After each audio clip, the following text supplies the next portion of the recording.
by Martin Scorsese. But the movie is based on the book by Endo. So that is kind of like the eleemosynary genius of the filmmaker, right? Scorsese. And it forms a sort of a paradigm. It sort of forms a paradigm for us. Let me just switch off sorry about that. So I get rid of all the bells and the whistles. Okay. So it forms a sort of a paradigm for us to, and sets the backdrop for us. In terms of this curriculum, this is a master's curriculum. It's specifically tailored to promote an entrepreneurial spirit within students to use their newly acquired knowledge with a focus on the evaluation and analysis of challenges we face, as well as the development of mindsets that break through where others have come up against a wall. And you'll find that traditional missions and evangelism has lost quite a bit of impetus simply because of the shifting cultural and intellectual scene.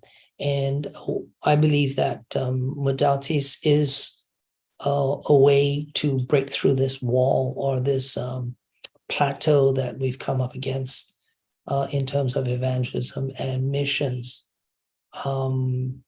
And it's a specific approach that I think Scorsese and the writer Endo, the Japanese writer Endo, has brought to the forefront of our thinking as to how we approach cross-cultural mission and what is the way forward, because we know that this imperialistic or colonial way is definitely not going to work, because there's this attitude, this snooty attitude of looking down on the natives, so to speak, and not really appreciating culture and the DNA of each of the people groups that we are being sent to. So the person that's really brought this to the forefront is a person by the name of Fujimura, Mako Fujimura, in his writings and in his teachings at Fuller Theological Seminary. And in the link that I will give you, you will have all of these. But I do want to play perhaps one, two, or three of these, a very short, very short sort of clips that he has. It's a commentary on silence by Endo, and it's quite an interesting perspective if you can listen to it. When I first read Silence, I had many questions. Why would these young missionaries go to Japan knowing that they will be captured? Did they have this martyrs complex, or did they just want to be heroes? There is this powerful reality behind the narrative of Silence that is universally true about faith experience, about life experience, about experience of being a leader to any community. The world that Endo depicts is a world of trauma, world where human beings are reduced to being machines and animals. And he recognized that this is universal. This can reduce us to simply be this struggle to simply survive. Is that the only way? So for somebody who's trying to survive the persecution, let's say, of 17th century Japan, people who were branded because they believed in Christianity. How are we to survive in that context? And this is the beginning, as I look back, of my journey of thinking about my art in relationship to trauma and ground zero realities that Endo depicts. Endo began his journey of writing the book Silence in Nagasaki as he was recuperating from his operation. He wanted to write a book about post-atomic Nagasaki. And he walked into a municipal museum where there was this display of fumie, a stepping block, devised by 17th century feudal magistrates to identify Christians, images of Christ or Virgin Mary cast into bronze plates, and villagers were asked to line up by the beach and step on these images. For 250 years of persecution, they are literally worn smooth. So many people have walked over them. And out of those imprints came silence, came this question, who stepped on this fumie? Am I the descendant of people who stepped on these images and survived? And to Endo, this was not just a religious question. He often talked about fumie as a universal symbol of betrayal. This, to him, was this universal drama of a human reality walking on top of people, ideals, through this oppressive circumstance that we abandon the very thing that we love the most. Reading Endo is like going into a dark cave where you're not quite sure where the path is leading. But then at the end, if you persevere to the end, you discover this resplendent chambers filled with jewels. And you find yourself in that place still filled with these questions. But somehow the experience of going through it, reading Endo and thinking about it, leads to a place of growth, leads to a place of transformation, leads to a place where you understand that Endo was ultimately a writer of compassion, that he wanted to capture something about humanity that all of us can enter into. And that place of vulnerability and weakness is exactly the place where God's grace can be poured into.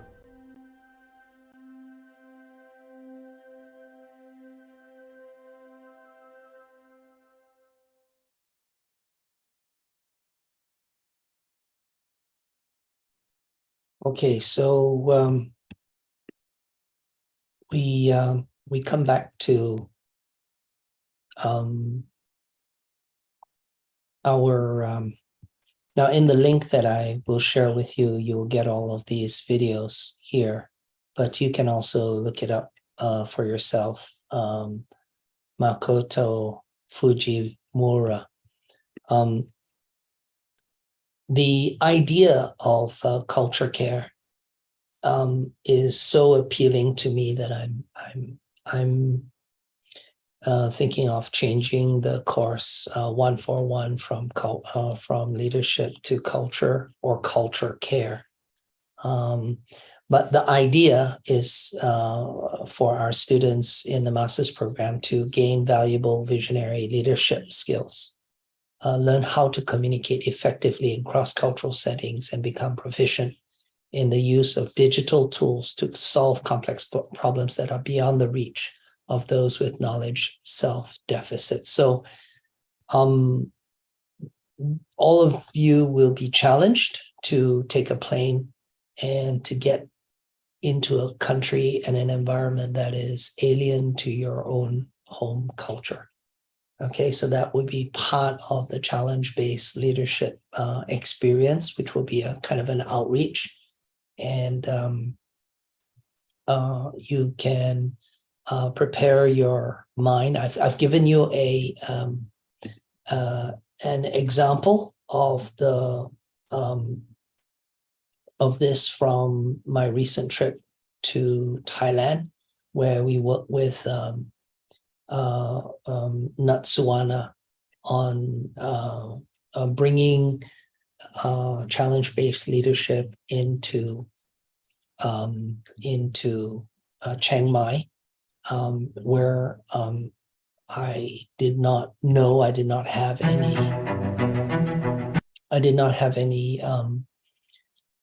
knowledge of Thai language, and I had to learn on the spot and use my modality. And I think that's the key here. And even that learning transformed my thinking to where I was able to come out with a new paradigm for modalities and split it up into the 7 learnings. And so this is an example of that.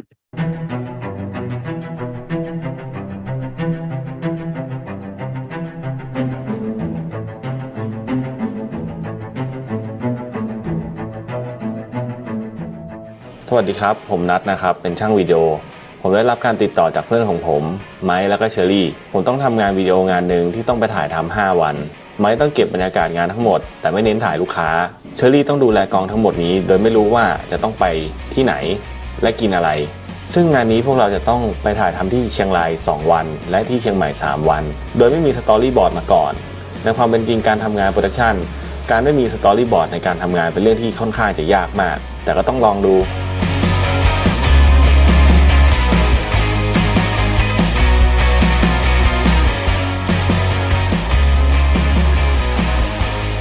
แล้วเราก็ได้เจอกับเจอรี่เขาคนนี้แหละคือผู้จ้างงานของเราชองนักไวโอลินผู้ยิ้มแย้มคนนี้เคยอยู่ไทยมา5 ปีเลยทำให้เราสื่อสารกันง่ายขึ้นและอานิตาผู้ติดตามมาช่วยกันทำงานนี้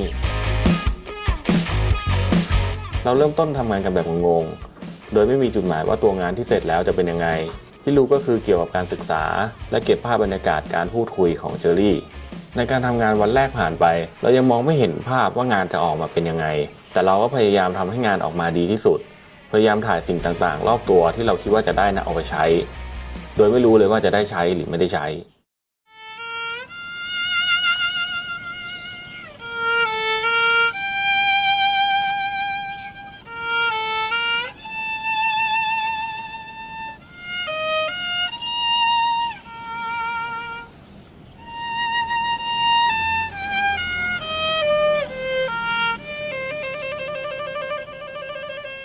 วันที่2พวกเราเริ่มต้นงานด้วยการประชุมพวกเราจึงเข้าใจว่า2 วันที่มาเชียงรายนี้มาเพื่อพักผ่อนและเตรียมตัวเพื่อไปทำงานที่เชียงใหม่เฉยๆเชอรี่ของพวกเราก็เลยมัดมือชกพาเชอรี่และเพื่อนๆไปเที่ยวแบบวันหยุดที่เราน่าจะทำกันแทนซะเลยแต่พวกเราก็ยังเก็บบรรยากาศเพื่อการตัดต่อที่ไม่รู้ปลายทางนี้อยู่ดี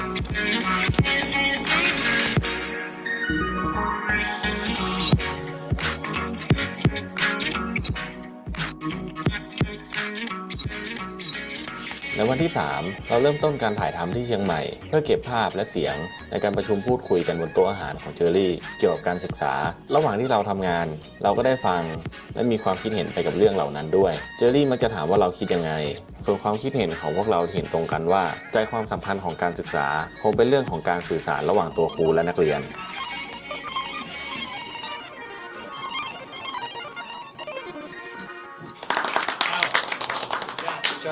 ในวันที่4สถานการณ์เริ่มตึงเครียดเล็กน้อยเพราะพวกเราไม่เข้าใจในสิ่งที่เจอรี่ต้องการให้เราตัดต่องานนี้ไปในรูปแบบไหนที่เขาต้องการพวกเรางงและด้วยเวลาที่จำกัดและงานทั้งหมดต้องเสร็จภายในวันที่5พวกเรายังมองไม่เห็นปลายทางว่างานนี้มันจะเสร็จยังไงถึงแม้ว่าพวกเราจะมานั่งเช็คงานด้วยกันทุกวัน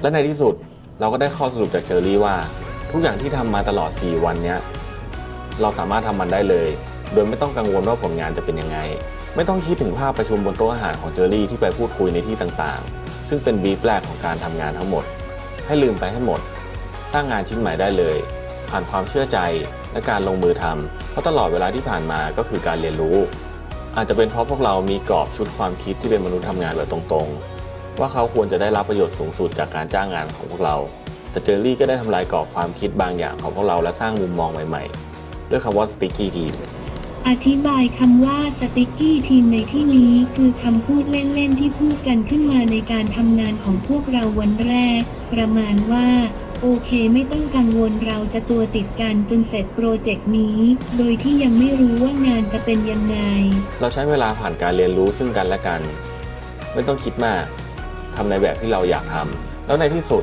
พวกเราก็เข้าใจเลยว่าการเรียนรู้ที่แท้จริงมันไม่เกี่ยวเลยว่าจะต้องอยู่เฉพาะในหนังสือในห้องเรียนบางทีอาจจะมาในรูปแบบอื่นบ้างก็ได้ถ้าเรารู้จักนำไปคิดและต่อยอดต่อไป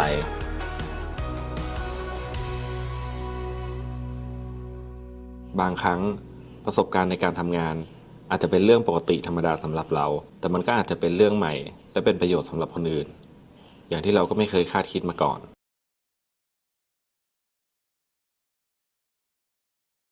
So the question remains, how can we communicate the gospel? How can we lead how can we lead in an environment that seems to be foreign or alien, and we're coming in from the outside? Let me go back to one of the things that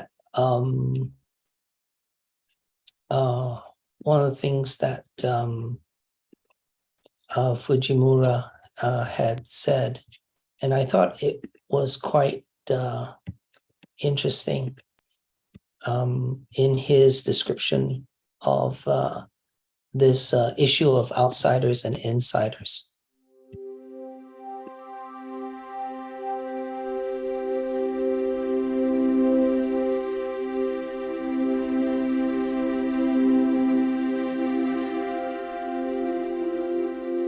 Endo sets up this cross-cultural context where outsiders are coming into Japan, but it is also about this universal reality of every nation, every culture, every tribe. What happens when there are tensions that are built from outsiders coming into a context of a particular culture.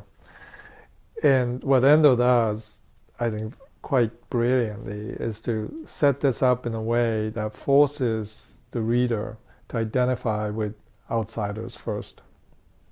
And then their judgment toward this inside culture turns out to be both flawed and also accurate.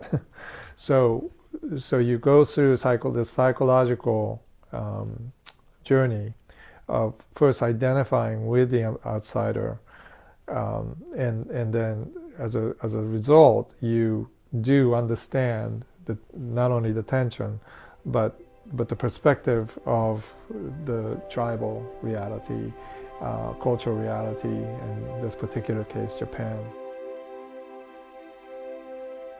Certainly, we can learn to identify certain refined tendency of Japanese culture to mark outsiders, even their phonetic alphabet, is hiragana and katakana.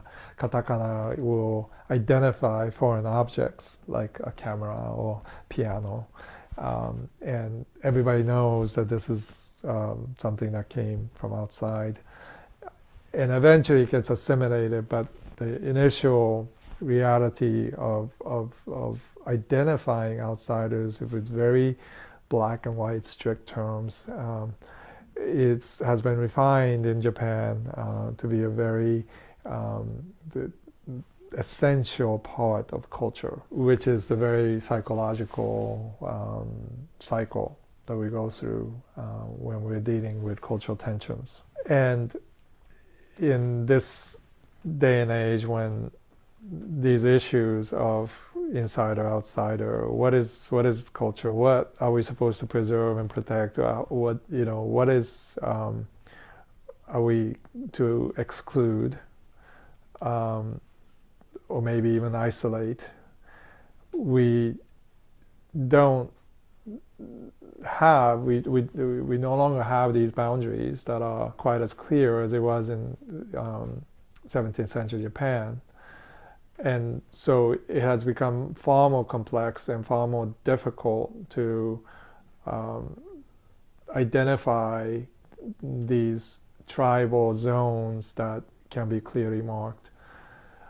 And this is exactly what Endo was setting up in all of his writings. Is interested in these ambiguous areas where things are not so clear anymore, and people are struggling with, both understanding the transition into the new, but also how to preserve what they feel is critical to preserve their culture, their way of being. And this type of conversation, the very nuanced, very uncomfortable, is very much at the heart of silence. It is a conversation that we need to have, because the tendency is to reduce this complexity into a very reduced form of black and white, inside, outsider, us versus them, and that counters to Endo. That kind of reality counters Jesus's compassion toward the outsider, and he's very aware of the fact that the suffering Christ is an outsider, intended to and volitionally coming into a context where he must suffer as an outsider. And that in itself has its own purpose for Jesus. And so Endo writes stories that really identify with that heart of Christ, that knowingly he's transgressing in order to love the enemy, knowingly going into a zone where he's not supposed to go into, knowing that he will be exiled, excluded, and finally persecuted.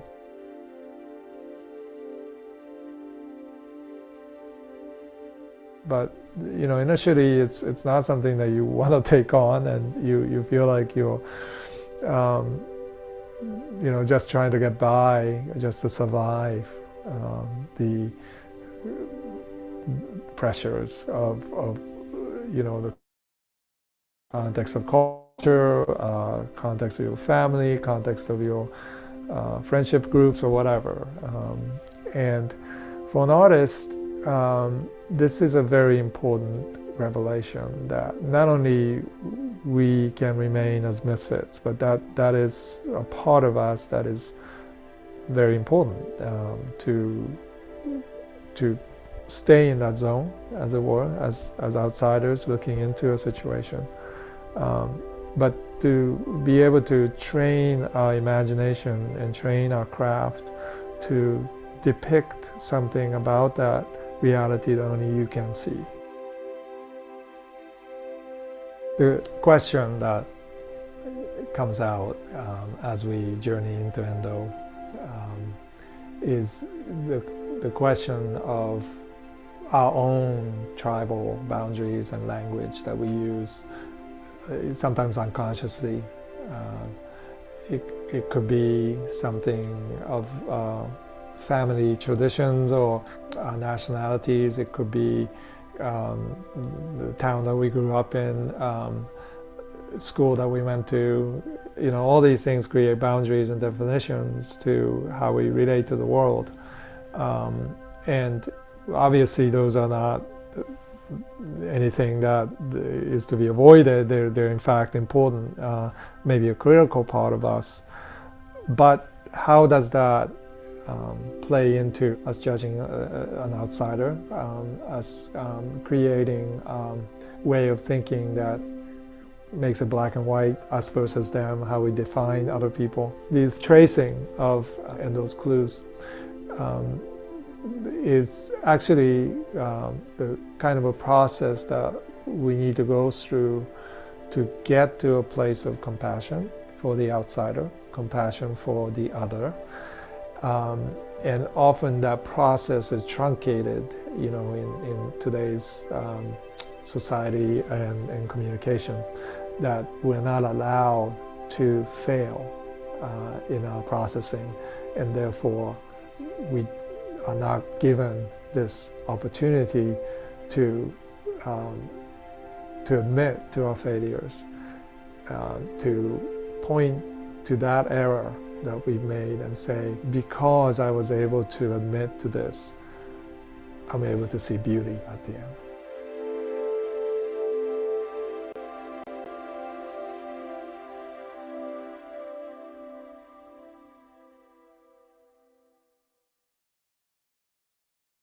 Okay, so I've given you all of the links in that document, and you are very welcome to help yourself to all of them. I've done a little sort of a mini research on this guy, Makoto Fujimura, who talks about silence and beauty, and it's a sort of a commentary on the book by Shusaku Endo called also Silence, and upon which Martin Scorsese created this masterpiece about the evangelization of the 17th century Japan and that 250-year period of persecution of these missionaries and of the Christians who paid dearly for their belief. And they were made to step on these stones, sort of bronze plates called fumeri. Fumeri is, and you can see thousands of feet and hundreds of years pass by when these Christians they wanted to believe in Christ, but they had to renounce, they had to recant their beliefs, they had to go against their faith, and this is the trauma. He's saying that not only happens to Christians, but it happens to nations. It happens when nations go to war with one another and they compromise. It happens in politicians when they take bribes or when they compromise their family situation or whatever to get ahead. And any kind of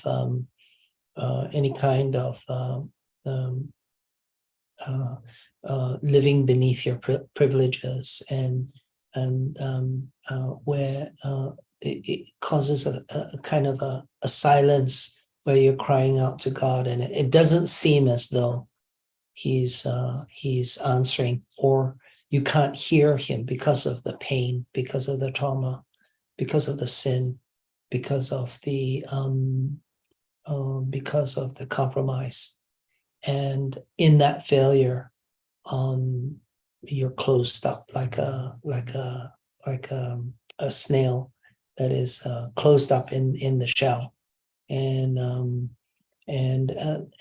as a result, evangelism can't happen, change can't happen, transformation can't happen, because you're afraid of what other people will think of you. So the evangelism or the mission has to find other ways of celebrating the personhood, the essential personhood, and when you are an outsider going into a new situation, you really have to be very, very sensitive to what the and you need to be willing to risk being trampled upon, being rejected, being outcast, or indeed being persecuted and afflicted for the sake of Christ. But unless you go and unless you cross those borders, you will never know whether or not you can be successful in crossing, making the bridges and communicating in a way that nurtures the culture of that day, or as we say in the King's College, redeeming the wastelands. There's no point in cursing and the darkness. We need to switch on the light. And it's a very fine balance, I think, and not many people can actually do that, but that's our goal in King's College. And I think our goal in the master's program is certainly for you to see. Let me just show you how I did it after I did that video. Of course, I don't speak Thai, so I sent a message around on Facebook, and I asked them, can you please help me watch this video and answer these 3 questions? How did you feel after watching the video? What do you think about the video? And does this video have any benefit for you or others? And I did my own research and used Google Translate and so on and so forth, and was able to get across to this guy by the name of Natsuana that in fact learning can happen in many, many, many ways. And how many times the culture and the message bearer goes in blind, and you're very limited in your Thai, and yet you have the goal that set the Great Commission, that set in terms of preaching the gospel to all creation, and redeeming, and with the goal of redeeming the wastelands of Asia. So that's really part and parcel of the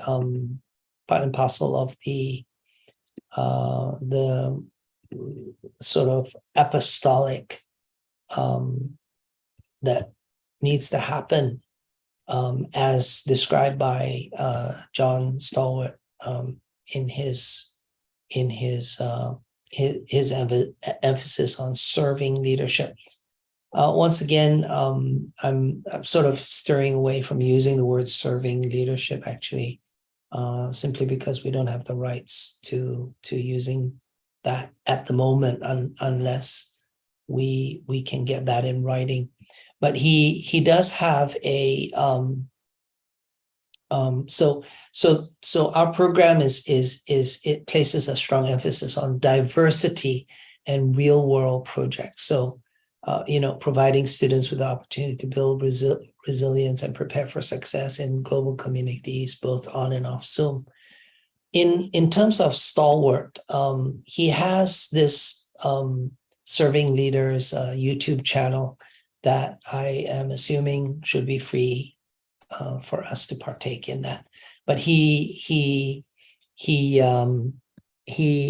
what he does is he takes Ephesians 4, and he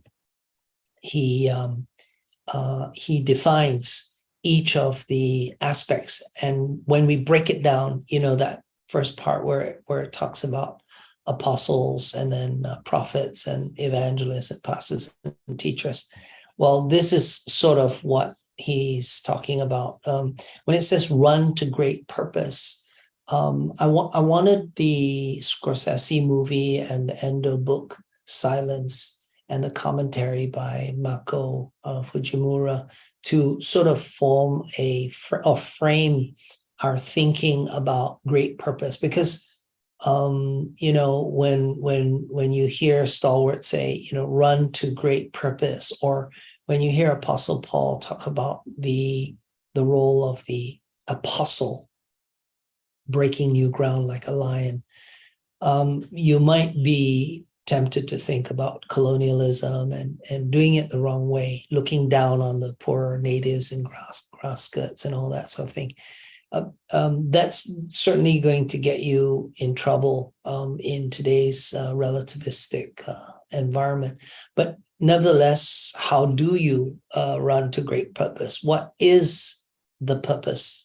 And why is it that evangelism and missions has more or less come to a plateau phase? Is there a better way of understanding the DNA of the people that we serve, and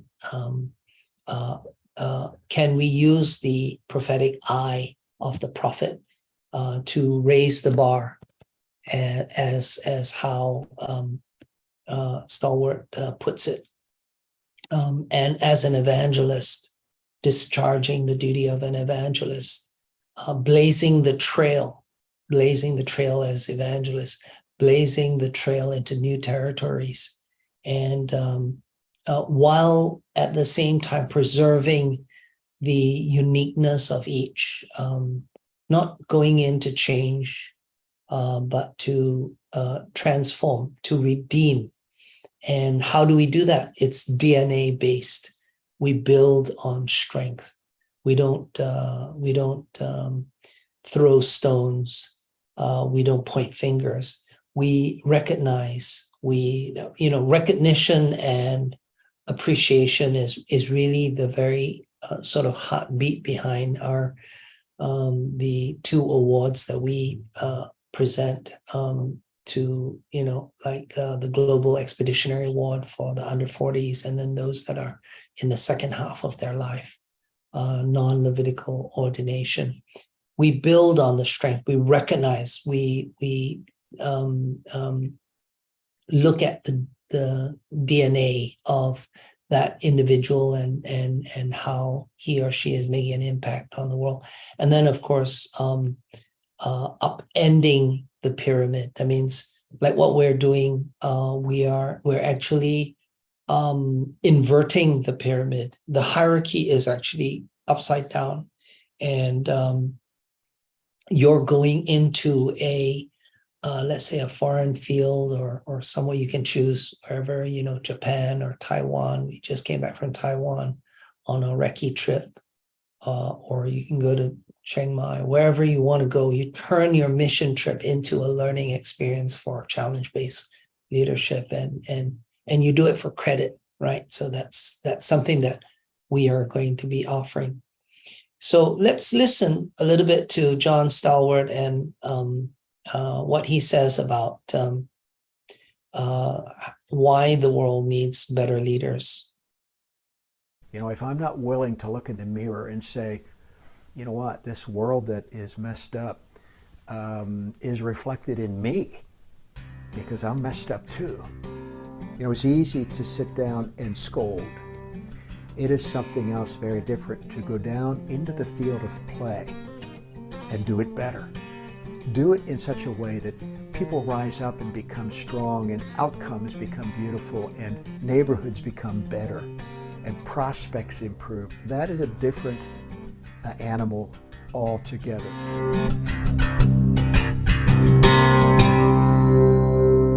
Hi, I'm John Stalwart, and I'm on a mission to encourage and strengthen leaders around the world who are committed to become as effective and as impactful as they possibly can in making the world better through leadership. Last week, when I began these podcasts, I answered a question: why am I doing this? And I said I'm doing this because our world desperately needs better leaders. I want to tell you a bit of a story during our time today, taking you back over the arc of my life and how I arrived at the conclusion that of all of the things we might leaning into the work of improving our leadership is high impact work. When I was a young man, and now I'm going to go back to the 70s when I was in my late teens, I became committed to a view of the world that was shaped by Marxism. I grew quite a library. 17, 18, 19 years old, I attended study groups throughout Washington, D.C., where I was living at the time, and I became devoted to the critique and to the recommendations that grew out of Marxist studies, reading Lenin, reading Marx, reading many of the lesser theorists who talked about making the world better.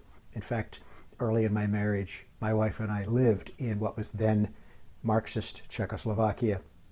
And the reason this mattered to me a great deal is that I was acutely interested in improving the living conditions of men, women, boys, and girls around the world. In those years, I put my money where my mouth was. Not only reading, thinking, discussing, going to rallies and the sort of thing one would expect, but volunteering and getting engaged in concrete projects to help things be better. Working with organizations like the National Moratorium on Prison Construction. And I spent a special amount of time in that part of my life with an organization called the Center for Creative Nonviolence in Washington, D.C., which, we would have contemporary examples similar to where a man named Mitch Snyder was working hard to alleviate the suffering of people. And I volunteered with him day after day, night after night, renovating buildings. Many times it was just Mitch on the project and me working away. And eventually Mitch Snyder tragically took his own life some years after I knew him, in the despair of working so hard to improve things and finding that his labors didn't lead anywhere and didn't change things. Well, fast forward. My commitment to Marxism then, which, by the way, I could not be more committed against today, was not ideological. These ideas were not things I was married to because I thought they were precious. I was committed to making the world a better place. I was committed to alleviating suffering. And what happened to me as I got engaged in life and grew, tried things, watched successes and watched failures, is that I came to realize that it's one thing to pontificate about the better world that is needed. It's one thing to criticize others about the world that exists, but it is a very different thing to decide to do things that actually improve the world. And as I went on that journey of learning, I needed to go through many, many stages of changed thinking as I came in possession of more and more data. I had a mentor when I was a young man, and his name was Nelson Good, today the late Nelson Good. And Nelson introduced me to servant leadership back the year that a famous book came out by Robert Greenleaf called The Leader as Servant. And I spent a year under Nelson's teaching, and Nelson said, every one of us has to make a decision whether we are going to deploy our lives in opposition to the world, picketing, protesting, tearing down, or as reformers in the world, looking at things that aren't good and renovating them so that they can be better, or innovators in the world, observing ways of living, being, relating, creating value that don't yet exist, but need to. And as I reflected on that picture, it became very clear to me that I was interested in the second one and the third, taking things broken and repairing them, or imagining new ways of being, creating, innovating that provide opportunity for people to flourish in manners that they never have before. And out of that framework, I became an entrepreneur, building organizations like the Pittsburgh Urban Leadership Service Experience, POS, or Amachi Pittsburgh, or City as Parish, or the Union Project, and others. Seeing opportunity to do new things that produce value, raise up the well-being of people, and contribute to a better world. And at a certain point, as I watched leaders around the world making a difference, actually improving the conditions of the world, it became clear to me that it is leadership that needs to improve. And then a time came, as I continued to observe, test myself, put my own skin in the game, try to do things that mattered, and quite frankly, watched how difficult that is. It's easy to sit down and scold. It is something else very different to go down into the field of play and do it better. Do it in such a way that people rise up and become strong, and outcomes become beautiful, and neighborhoods become better, and prospects improve. That is a different animal altogether. And as I continued on my path of learning, I started traveling extensively with an organization called Leadership Foundations, and I began to visit in Asia, Africa, Latin America, and in urban centers across the United States, the poorest communities on earth. And I came to realize that the world is a very charitable place. The world is a generous world. Human beings care deeply about making the world better. Back when I had been a Marxist, the point of view was that the world is full of greedy, self-interested people, and only, let's say, the Marxists care about the poor. And how very wrong I discovered that was. The world is filled with generous people who do all they can to help. Yes, there are bad people in the world, but the lion's share, the center of the world, is beautiful, filled with men and women who get up every day wanting their families to prosper and wanting their neighbors to prosper and doing what they can to help others. And I've come to this understanding. The world is desperately in need of better leaders. So if the world needs better leaders, I only know of one way that the world will get those leaders, one surefire way, and it is this. You and I make the decision to become one. Frances Hesselbein, who I appreciate so much and has been such an influence on my life, one of the most remarkable leaders on earth, says this: leadership is inside out. And what she means by that is it begins inside you, it begins inside me. Now that's the difficult path. It begins here where I have to get better.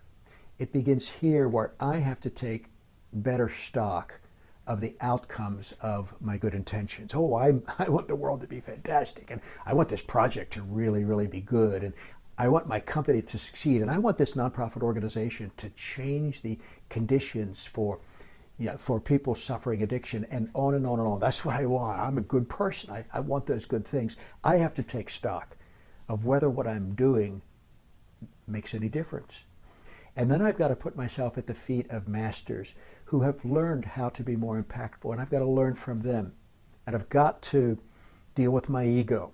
You know, if I'm not willing to look in the mirror and say, you know what, this world that is messed up is reflected in me, because I'm messed up too. You know, we have to deal with our ego.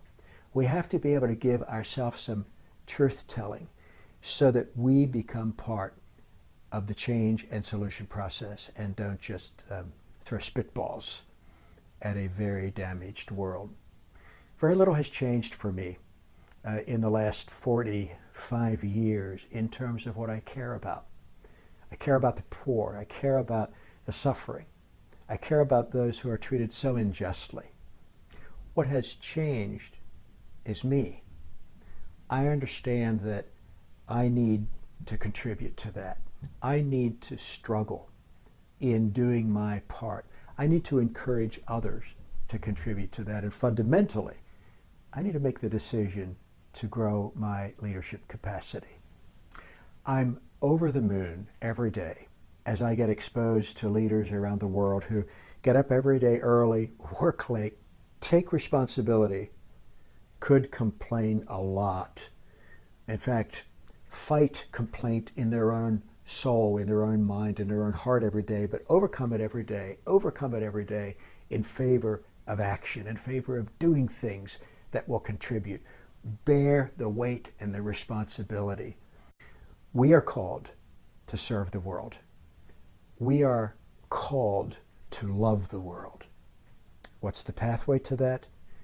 We make the decision day by day to be available for the learning, the change, the improvement that is required of us so that our lives, day by day, year by year, can bear more and more good fruit in service to others.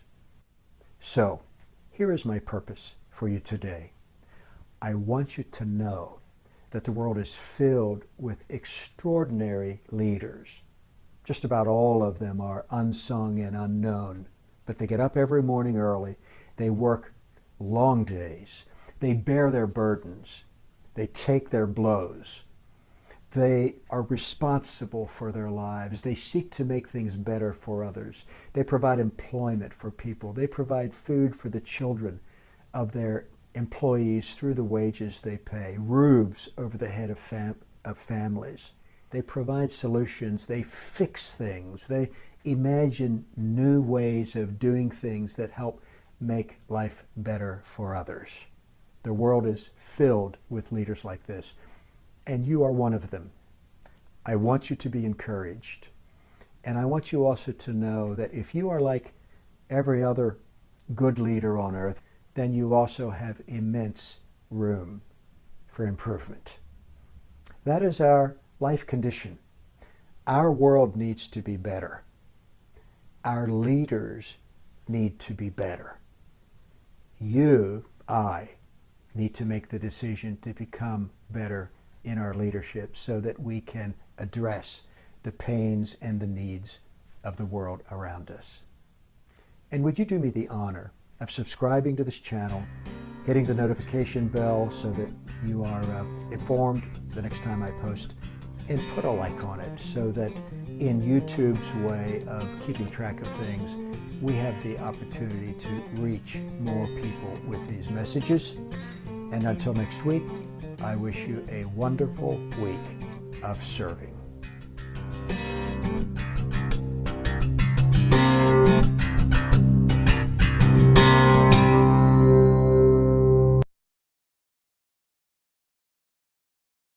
Okay, so I think we have more or less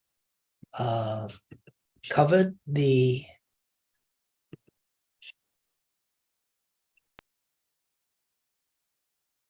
yeah.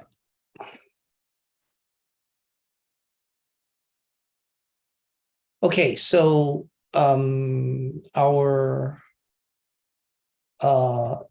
what we're going to do, and I will give you the link. I'll pass this this link over, and you can go through all the different videos that Stalwart has and more on the YouTube.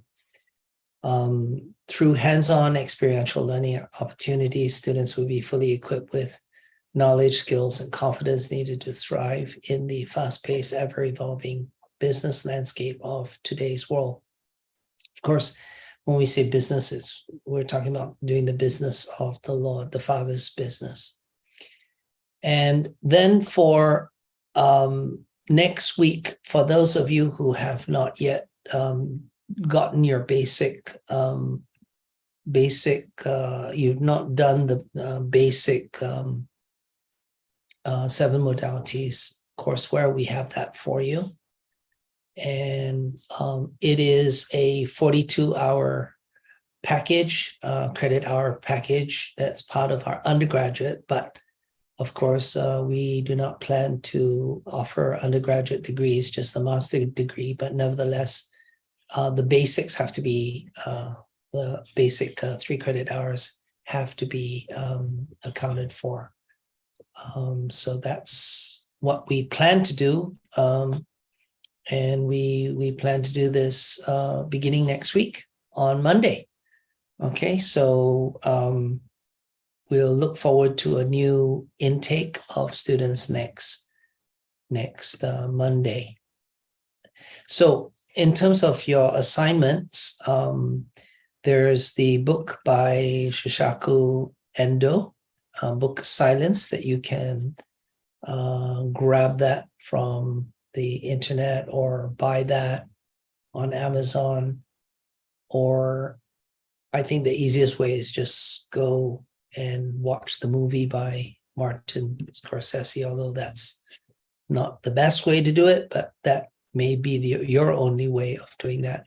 And then, of course, the Serving Leaders Introduction or course book.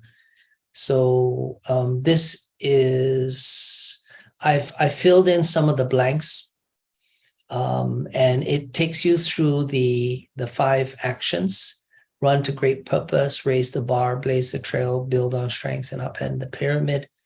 But there are some reflection questions that you can fill in the blanks but that's basically the paradigm that he has come out with from Ephesians. Okay, so that's the workbook, and let's see, what else do we have?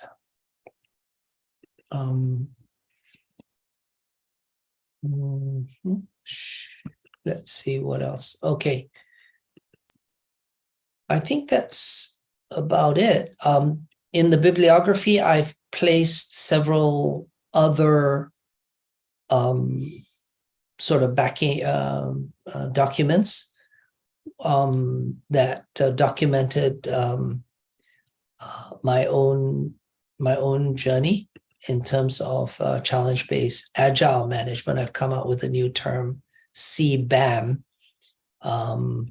and I've documented my learning in terms of, I've chosen an academic base camp in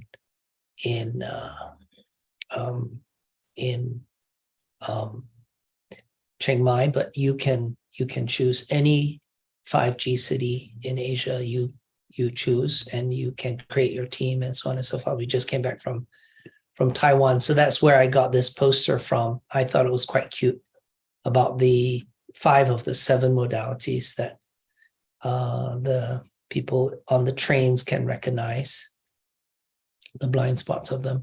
And then I've worked out the academic costs. So it depends on where you go and how long you stay and how resourceful you can be, but be prepared to spend a little bit of money on your own, invest in yourself.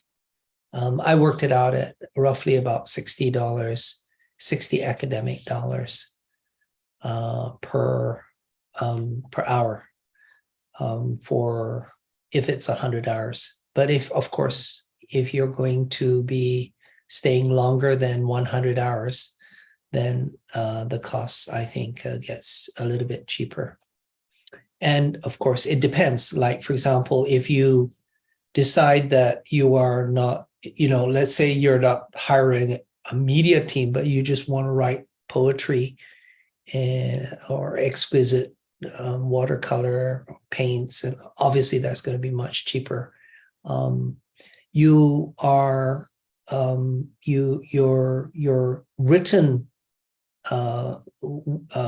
work or final thesis has to be approved by a thesis advisor, either myself or Lien or Dr. Prisha. But your final project doesn't have to be a video project. But I would imagine that some of you may want to do other kinds of artistic expressions of engagement with the locals. So whatever that you do, you have to, whether it's getting involved in the production of coffee at a plantation in Indonesia or wherever, Thailand, then you do need to think of, you need to think of a way to capture the interaction between the locals and yourself, between the outside, inside, between the foreign alien and the local person. How do you capture that? One of the easiest ways is just to pick up the video and film that. But then again, the very act of engaging a film crew requires you to interact with locals. So there's no point in hiring a foreign English-speaking crew in Taiwan or Thailand, obviously, because you want to interact with the Taiwanese or the Chinese or the Thai speakers, because that's part of the process, isn't it? Of what we call cross-cultural immersion. So do you need to speak Thai? Do you have to learn the language? Do you have to learn Chinese Mandarin? No, that's not the point. The point is to go in and to communicate, but crossing those boundaries. So that's immersive. That's the part of the immersive set up there. Okay, so I put in all of my own notes that I took from the Stalwart training with the social service agencies in Singapore here. And I've also put all the videos for you from Stalwart. And I've sort of collected all the different videos that he has, which will just underscore what is already in the book. Of course, getting the book is also probably the best that could be done. But then again, if you think about it, what he's not saying anything different from the New Testament understanding of a servant leader. Whatever Jesus said is not the person who Jesus didn't come to be served, but to serve and give his life as a ransom for many. So that whole idea of this mission, running to great purpose, and then infiltrating or breaking barriers, blazing trails, upending the pyramid, building on strength, and raising the bar. These are applicable in the marketplace, in any organization, or even in church planting. So so that's basically it. Maybe we can take some questions now, and then I can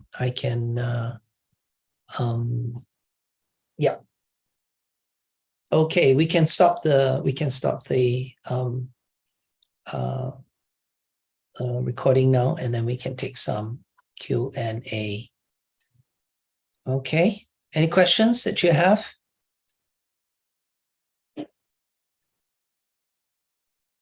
Pastor Gerard, can I ask about the CBAM unit? Is that Okay. Okay. We do CBAM stands for challenge based agile management. So I created this basically because I'm going for an agile